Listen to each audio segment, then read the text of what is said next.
Hola, buenas tardes. Soy Janela Pildain, profesora de yoga. Bueno, vine de viaje a Madrid y no quise dejar de pasar por la casa de Ramiro, calle, para hacerle una entrevista, hacerle unas preguntas que me parecen totalmente necesarias para que todos sepamos la importancia y lo que significa meditar, para qué meditar, qué es esta gran disciplina del yoga.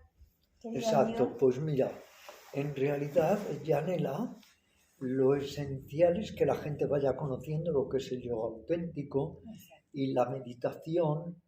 Y tú eres una persona que desde que te conozco hace 6 años, 6 años. eres una buscadora incansable de practicante de yoga físico, de yoga mental, lees todo lo que puedes, sobre todo practicas con gran disciplina y entonces aquí estoy, ya que has pasado por Madrid Sí, y has venido a verme, aquí estoy para que me puedas preguntar todo absolutamente lo que quieras.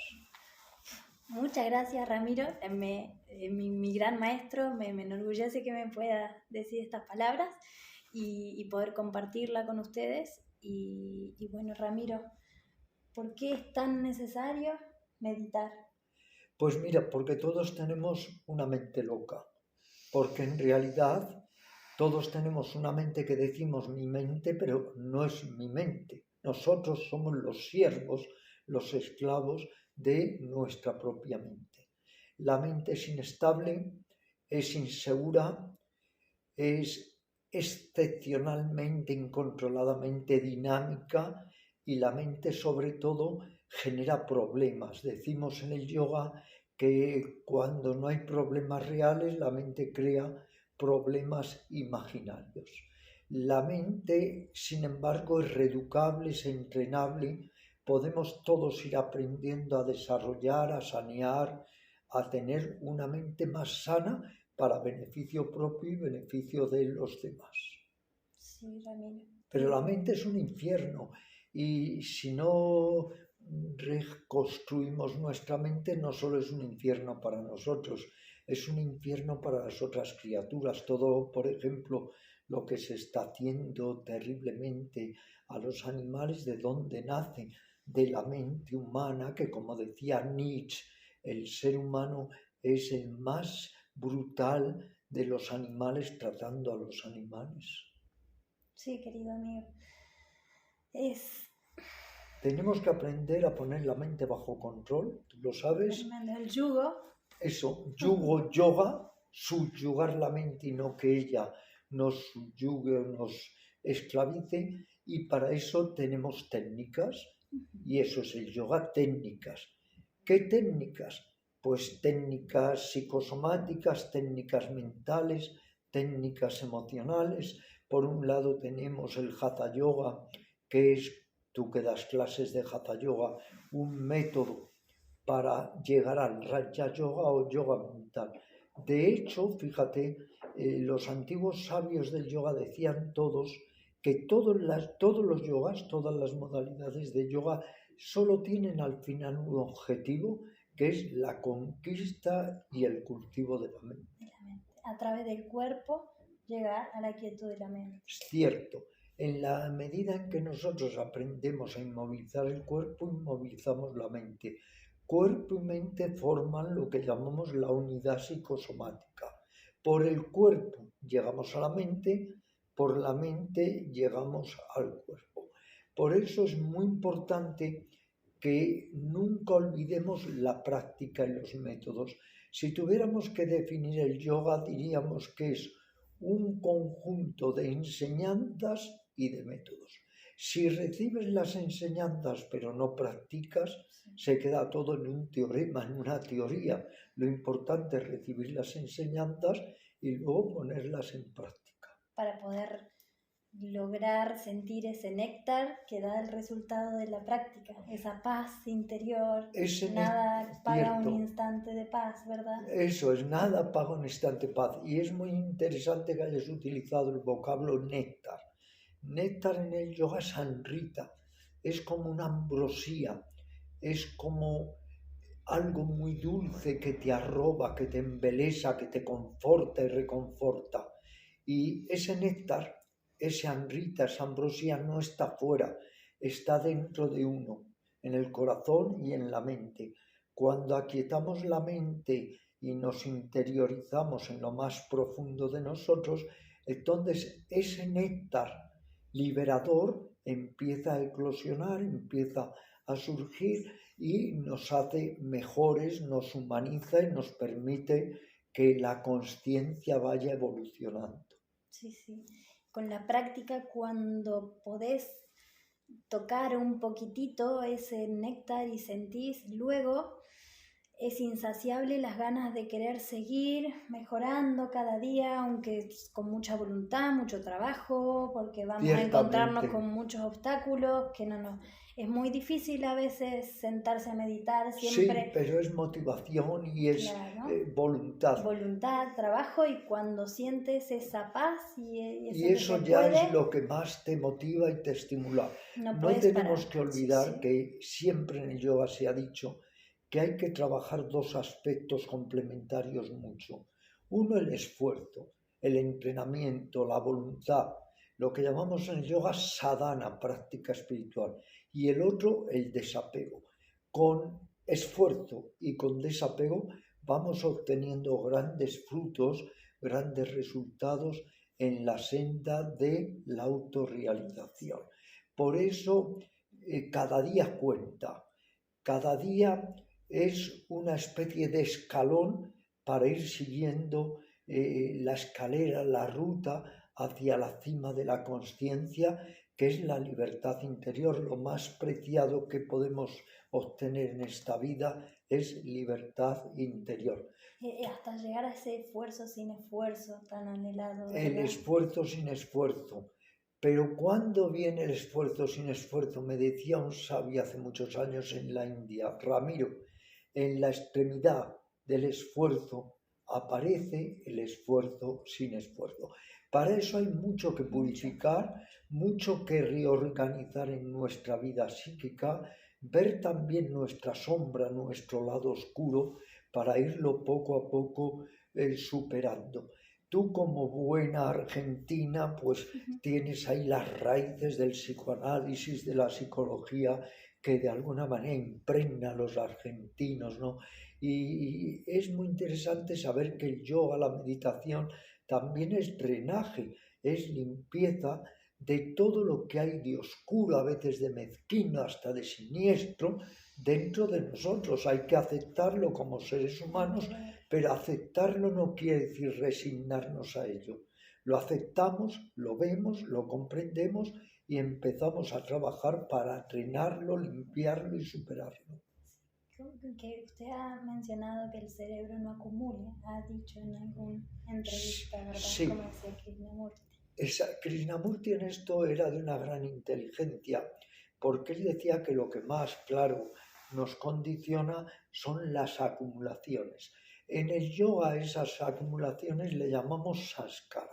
Es un término difícil de traducir, pero es latencia inconsciente, es tendencia subliminal, son todos esos códigos y automatismos que hay en nosotros. Por un lado está la evolución de la especie, por otro lado está la evolución de nuestra historia personal. Todos acarreamos patrones, creencias, todo tipo de ideas preestablecidas, de esquemas. Ir limpiando todo eso es lo que llamamos un proceso de desaprendizaje. Por un lado aprendemos, por otro lado desaprendemos. Y el yoga, más que aprender, es desaprender, es arrojar por la borda todo aquello que nos impide ser nosotros mismos. Sí, ser nosotros en esencia. En esencia. Porque esos autoengaños, eso, esas creencias. Los autoengaños, los agujeros psíquicos, nuestras falsas creencias, nuestras ideologías. Decía Buda que el peor de los apegos es el apego a las ideas, el aferramiento a las ideas. Y en el yoga lo que tenemos que hacer es recuperarnos a nosotros. Todos somos una personalidad adquirida y un yo real. pero estamos tan inmersos, tan inmiscuidos, tan dominados y fascinados por el ego que vivimos siempre de espaldas a nuestro yo más profundo. Gracias, querido. Nada, es muy importante que tratemos todos de difundir verdaderas enseñanzas, que vayamos poco a poco cada uno poniendo de nuestra parte para, me atrevería a decir, recobrar las raíces, las esencias del yoga y no convertir el yoga como muchas veces lo hemos convertido, y ya que citabas a Krishnamurti, lo dice, en un simple ejercicio, en una gimnasia exótica, en una acrobacia, en contorsionismo, que es todo lo contrario del yoga. Así que te exhorto, te animo a que las clases que estás dando en Barcelona, ¿no? eso, y nunca dogmatizar. Eso es el aferramiento a nuestros esquemas. Lo peor que hay es dogmatizar, y hay que huir de esas escuelas, entre comillas, de yoga que dogmatizan, que adoctrinan, pero eso es un sinsentido. Vamos al yoga para liberarnos de creencias y de ideologías, y luego resulta que caemos en manos de escuelas de yoga que lo que tratan es de adoctrinarnos y meternos en su jaula. Para que alguien me meta en su cárcel, en su jaula, prefiero seguir en la mía. Ciertamente. Fíjate que hoy leía en un libro mío que se llama Conversaciones con Yogis, que es de una editorial catalana, Kairos. Hoy leía una entrevista que le hice, tal como tú ahora me estás entrevistando a mí, a un catedrático de Tantra de Nápoles. Se la hice en su casa de Roma, que él se llama Pio Filippani Ronconi, y él prevenía contra los falsos gurús y los falsos dogmas y ideologías, religiones, entre comillas, etc.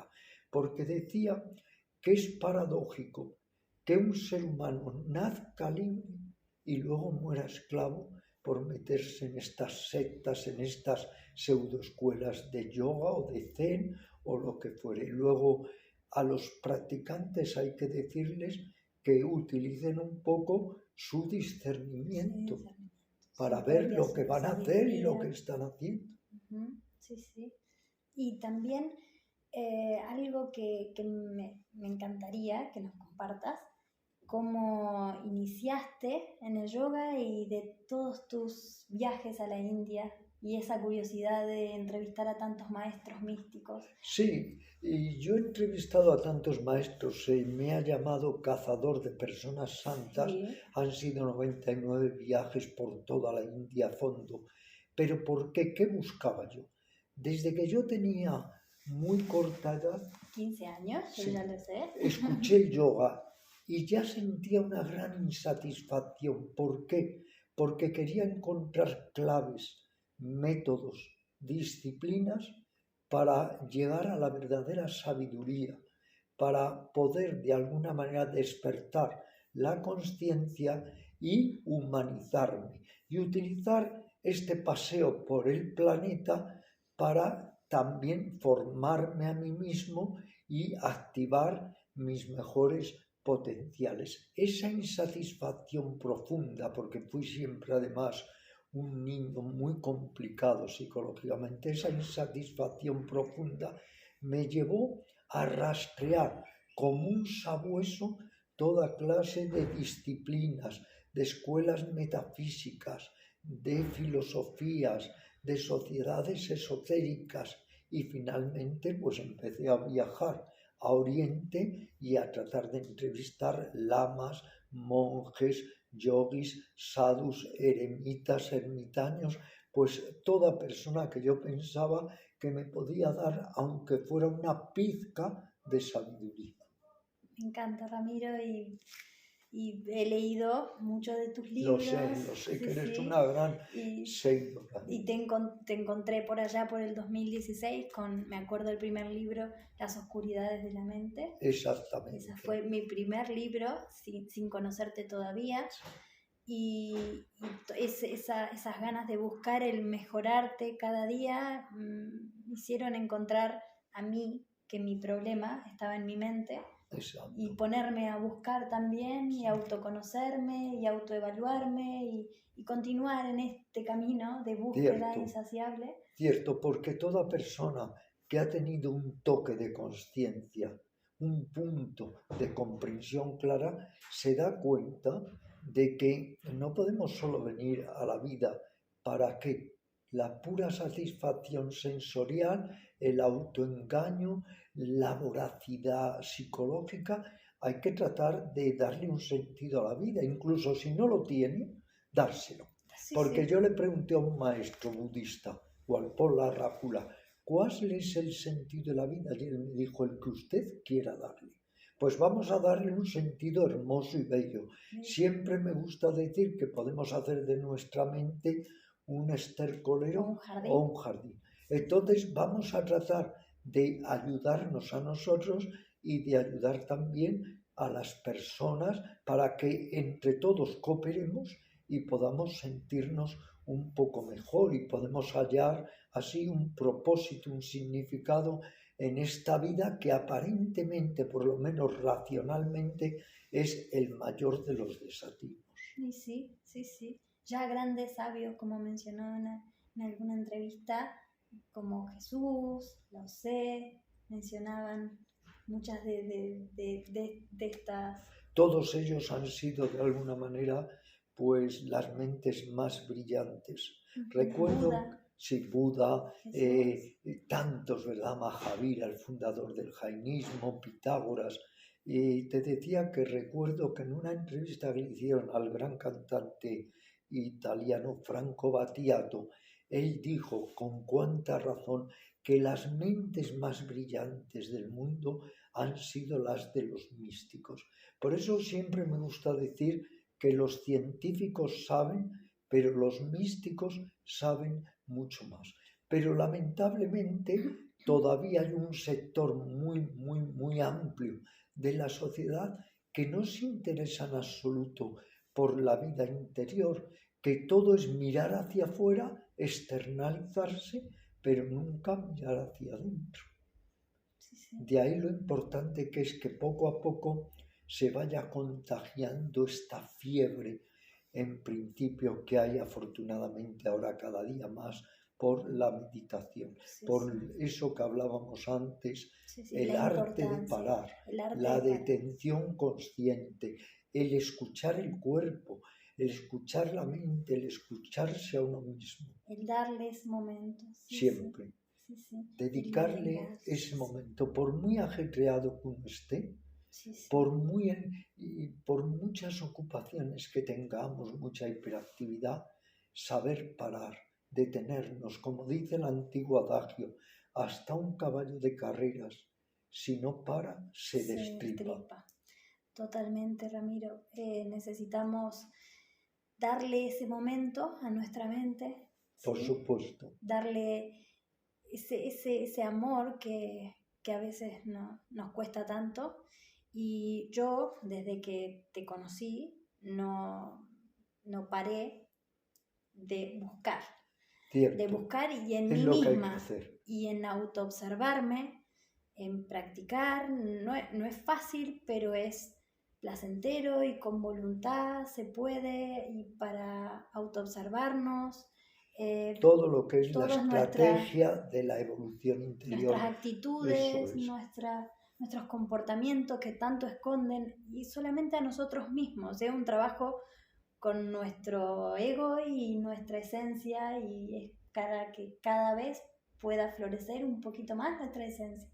Veo que has aprendido muy bien las lecciones que has recibido en Sadake. Sí. Muy bien. Estas las has introyectado, las has interiorizado. Día a día. Y todos tenemos que eso, día a día, en la vida de cada momento, en la vida cotidiana, tratar de cultivar esa actitud del yoga que se basa en mayor atención, ecuanimidad, serenidad, lucidez, empatía, ponerse también en el lugar de las otras criaturas y en suma el saber que se nos han dado unos potenciales que son como simientes que si no las riegas se secan, pero que si las regamos empiezan poco a poco a florecer. Poco a poco a florecer, sí, querido amigo. Y y me encanta poder Pues tener esta seguiremos, oportunidad. Sí. seguiremos haciendo Y te entrevistas. preguntaría tantas cosas. Bueno, y me las puedes preguntar porque seguimos haciendo Zoom y entonces Sí, me puedes realmente, preguntar sí, todo lo que sí, quieras sí, sí. realmente. Realmente porque me parece muy importante para todas las personas que en el día a día, la rutina, no tiene que sí o sí padecer una enfermedad específica, una patología, ni nada.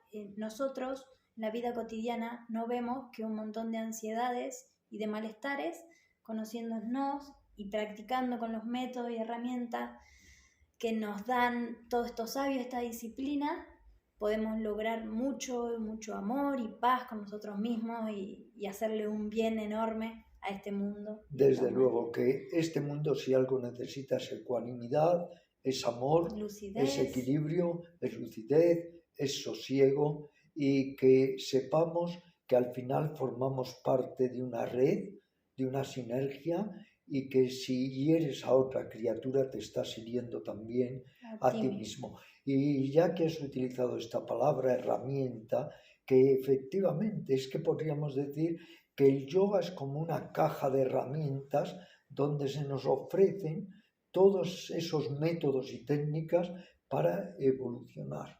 También me gusta decir que el yoga es como una farmacia. Se nos dan medicamentos para el cuerpo, la mente, el sistema emocional, el aparato psíquico, la relación con las otras criaturas. Ya que hemos recibido esta preciosa herencia, este legado, tratemos de nosotros aprovecharlo y difundirlo para que también los demás saquen el máximo beneficio. Claro que sí. Así que te animo a seguir con las clases de yoga en Barcelona, sí, a difundir y que sigamos haciendo entrevistas. Y vamos a hacer un gran Zoom también. Fenomenal, para poder siempre para seguir indagando, dar material, puntos de vista, para que luego cada persona a partir de ello también haga sus propias reflexiones, con su sabiduría y lo con interprete su sabiduría interior y sus interpretaciones, y todo, yo creo, lo que en esta sociedad tan oscura, tan convulsa, tan desorientada, pueda ser un toque de luz. Eso yo creo que es importantísimo cogerlo y aprovecharlo. Claro que sí. Pues nada, muchas gracias por todo. Muchas gracias. Gracias a ti. Muchas gracias. Gracias.